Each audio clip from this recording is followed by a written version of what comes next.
Hello साथियों, welcome back to YouTube channel RD classes. साथियों, आज का जो हमारा मॉड्यूल है वो है निष्ठा एफएलएन कोर्स थर्ड, जिसका टाइटल है बुनियादी संख्यात्मकता। ठीक है साथियों, तो आज इसकी हम प्रश्नोत्तरी करने वाले हैं। तो चलिए आपको ले चलते हैं इसकी प्रश्नोत्तरी पर। तो साथियों देख सकते हैं निष्ठा एफएलएन C9 बुनियादी संख्यात्मकता। तो चलिए इसकी प्रश्नोत्तरी करते हैं और उससे पहले समझ लेते हैं इसके कोर्स के बारे में कि सर्टिफिकेट का क्या सीन है।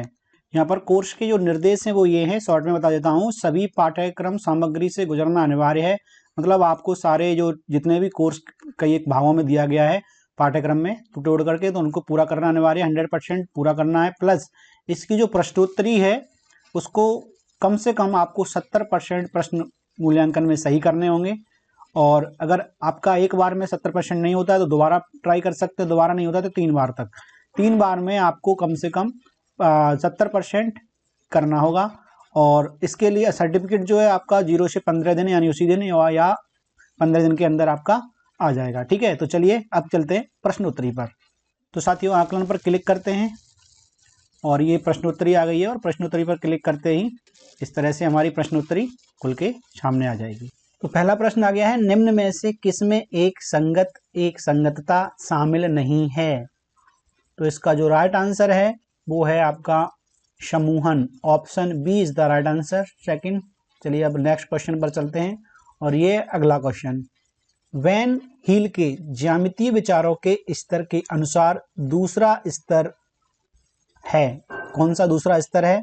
तो इसका जो राइट आंसर है वो है आपका ऑप्शन डी, फोर्थ ऑप्शन, अमूर्तीकरण इसका राइट आंसर है। चलिए आपको ले चलते हैं नेक्स्ट क्वेश्चन पर, और ये है आपका अगला प्रश्न। कब कहा जाता है कि एक बच्चे ने आकार और स्थान की समझ हासिल नहीं की है? तो इसका जो राइट आंसर है, जब बच्चा बिना समझे घन घनाभ गोला आदि आकृतियों के नाम रखता है। ऑप्शन डी इसका राइट आंसर है। ठीक है, तो चलिए अब चलते हैं नेक्स्ट प्रश्न की तरफ। अगला जो प्रश्न है वो है, निम्नलिखित में से कौन सी मूलभूत संख्यात्मक कौशल को बढ़ाने के लिए एक उपयुक्त शैक्षणिक प्रक्रिया नहीं है? तो इसका जो राइट आंसर है वो आपका ऑप्शन सी, बहुत सारे अभ्यास प्रश्न हल करवाना। ठीक है, तो चलिए अब चलते हैं आपके नेक्स्ट प्रश्न की तरफ, और यह है आपका अगला प्रश्न। गणना की प्रक्रिया के दौरान विद्यार्थी क्या नहीं कर रहा होता है? तो इसका जो राइट आंसर है वो है ऑप्शन डी, नंबर के नाम लिखता है। This is the right answer of this question. चलिए अब चलते हैं अगले प्रश्न पर, और ये रहा आपका अगला प्रश्न। निम्नलिखित में से कौन सा आकलन का उपयुक्त तरीका नहीं है? तो जो राइट आंसर है इसका वो है ऑप्शन डी, याद रखने पर आधारित कोई परीक्षा कराना, एक परीक्षा। ठीक है, तो this is the right answer. चलिए अब चलते हैं आपके अगले प्रश्न की तरफ, और ये रहा आपका अगला प्रश्न। निम्नलिखित में से कौन एक गणितीय प्रक्रिया नहीं है? तो इसका जो राइट आंसर है वो है ऑप्शन डी, रटकर याद रखना गणितीय प्रक्रिया नहीं है। तो चलिए अब चलते हैं आपके अगले प्रश्न की तरफ, और ये रहा आपका अगला प्रश्न। प्रारंभिक अवस्था में गणित सीखने के दौरान एक बच्चे से यह अपेक्षा नहीं की जाती है कि, कौन सी नहीं की जाती है?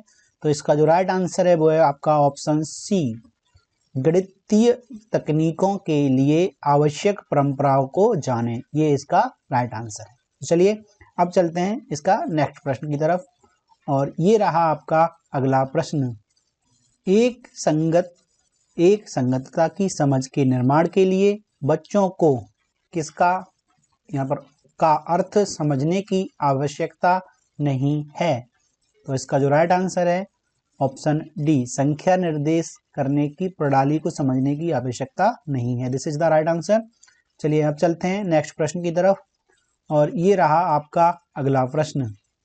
वस्तुओं का वर्गीकृत करने के लिए आवश्यकता है किस चीज की? तो ऑप्शन इसका राइट आंसर है सी, वस्तुओं को उनकी विशेषताओं से पहचाने, इसकी आवश्यकता है। चलिए तो अगला प्रश्न की तरफ चलते हैं, और ये रहा आपका अगला प्रश्न। वस्तुओं के समूह के आकार को मापने और संप्रेषित करने के लिए निम्नलिखित में से किसका उपयोग किया जाता है? तो इसका जो राइट आंसर है वो है साथियों ऑप्शन सी, कार्डिनल संख्या इज द राइट आंसर। तो चलिए अब चलते हैं नेक्स्ट प्रश्न की तरफ, और ये रहा आपका अगला प्रश्न। निम्नलिखित में से कौन एक बच्चे को प्रारंभिक वर्षों में संख्यात्मकता में दक्ष बनाने का उद्देश्य नहीं है? तो साथियों इसका जो राइट आंसर है वो है आपका ऑप्शन सेकंड। यह उन्हें तेजी से गणना करने में मदद करता है। This is the right answer. तो चलिए अब चलते हैं अगले क्वेश्चन की तरफ, और ये रहा आपका अगला प्रश्न। निम्नलिखित में से कौन सा पूर्व संख्या कौशल नहीं है? तो इसका जो राइट आंसर साथियों वो है आपका ऑप्शन सेकंड बी, अंक जानना ये संख्या पूर्व कौशल नहीं है। चलिए तो नेक्स्ट क्वेश्चन की तरफ चलते हैं, और ये रहा आपका अगला प्रश्न। जिन चीजों में कुछ विशेषताएं समान हैं उन्हें एक साथ रखने से की क्षमता में वृद्धि होती है। किसकी क्षमता में? तो राइट आंसर है वर्गीकरण की क्षमता में वृद्धि होती है। This is the right answer option B. तो चलिए अब चलते हैं अगले प्रश्न की तरफ, और ये रहा आपका अगला प्रश्न। शून्य की अवधारणा को निम्नलिखित में से किस संक्रिया के माध्यम से सर्वोत्तम रूप से प्रस्तुत किया जा सकता है? तो इसका जो राइट आंसर है वो है साथियों आपका ऑप्शन डी, घटाव के द्वारा से जीरो करके दिखाया जा सकता है। ठीक है, तो चलिए अब चलते हैं अगले प्रश्न की तरफ, और ये रहा आपका अगला प्रश्न। एक संग्रह की कार्डिनैलिटी को तुरंत समझने की क्षमता आमतौर पर बिना गिनती के 4 या 5 से अधिक नहीं को कहा जाता है। तो इसको कहा जा सकता है सुविटिजेशन। ठीक है, सुविटिजेशन यानी ऑप्शन डी इसका राइट आंसर है। ठीक है, तो चलिए अब चलते हैं नेक्स्ट क्वेश्चन की तरफ, और ये रहा आपका अगला प्रश्न। पूर्वशालीय शिक्षकों को निम्नलिखित में से किससे बचना चाहिए?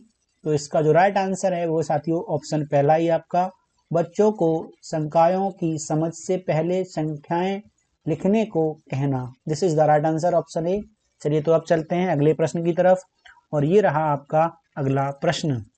अंक क्या होते हैं? तो जो अंक होते हैं वो होते हैं संख्याओं के लिए प्रतीक, संख्याओं के प्रतीक होते हैं। तो option A is the right answer of this question. तो चलिए अब चलते हैं अगले प्रश्न की तरफ, और ये रहा आपका अगला प्रश्न। गुणन सीखने समझने में उपयुक्त क्रम क्या होना चाहिए? तो क्रम में आपके पास ये 4 ऑप्शन हैं। तो इनमें सबसे पहले होगा आपका गुणन का अर्थ समझना, यानी दूसरा। उसके बाद होगा आपका गुणन की भाषा और समझना, और गुणन की भाषा को समझना और प्रयोग करना, चौथा। दूसरे के बाद चौथा फिर होगा आपका जोड़ के संबंध में गुणन का वितरण, यानी तीसरा नियम लागू करना। और उसका लास्ट वाला होगा गुणन एल्गोरिथम सीखना, यानी कि आपका 2 4 1 3 हो गया। ठीक है, तो इसमें देखते हैं 2 4 1 3, 2 4 1 3। तो ऑप्शन जो सी है इसका राइट आंसर हो गया। ठीक है, तो चलिए अब चलते हैं अगले प्रश्न की तरफ, और ये रहा आपका अगला प्रश्न। निम्नलिखित में से कौन सा परिदृश्य जोड़ और घटाव से संबंधित शब्द समस्याओं में शामिल नहीं है? तो इसका जो राइट आंसर है साथियों वो है वस्तुओं का वर्गीकरण। Option C is the right answer of this question. और यहाँ पर सबमिट करने पर आप देख रहे हैं आपका स्कोर 20 आउट ऑफ 20, 100%